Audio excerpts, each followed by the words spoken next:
বাংলাদেশ জামায়াতে ইসলামীর সাবেক ভারপ্রাপ্ত সেক্রেটারি জেনারেল এটিএম আজহারুল ইসলামের মুক্তির দাবিতে রংপুর মহানগর ও জেলা জামায়াতের উদ্যোগে বিক্ষোভ সমাবেশ অনুষ্ঠিত হয়েছে। কেন্দ্রীয় কর্মসূচির অংশ হিসেবে এই বিক্ষোভ সমাবেশ ও মিছিল অনুষ্ঠিত হয়। মঙ্গলবার দুপুরে পাবলিক লাইব্রেরি মাঠে মহানগর জামায়াতের আমির অধ্যক্ষ মাওলানা এটিএম আজম খানের সভাপতিত্বে এ সময় প্রধান অতিথি হিসেবে উপস্থিত ছিলেন বাংলাদেশ জামায়াতে ইসলামীর সহকারী সেক্রেটারি জেনারেল মাওলানা আব্দুল হালিম।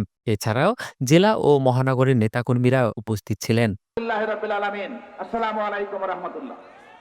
সমাবেশ শেষে পাবলিক লাইব্রেরি মাঠ থেকে স্মরণকালের এক মিছিল বের হয়ে নগরীর প্রধান প্রধান সড়ক প্রদক্ষিণ শেষে পুনরায় পাবলিক লাইব্রেরি মাঠে এসে শেষ হয়। মিছিলে রংপুর মহানগরীর সকল ওয়ার্ড এবং জেলার সব উপজেলা হতে আগত জামাত ও ইসলামী ছাত্র শিবিরের হাজার হাজার নেতাকর্মী অংশগ্রহণ করেন।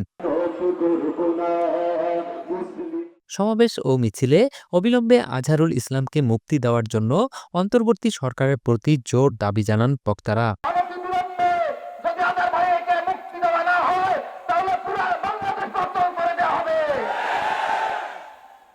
আওয়ামী লীগ সরকারের আমলে গত ২০১১ সালের ১৯ সেপ্টেম্বর জামায়াতের ভারপ্রাপ্ত সেক্রেটারি জেনারেল এটিএম আজহারুল ইসলামকে গ্রেপ্তার করা হয়।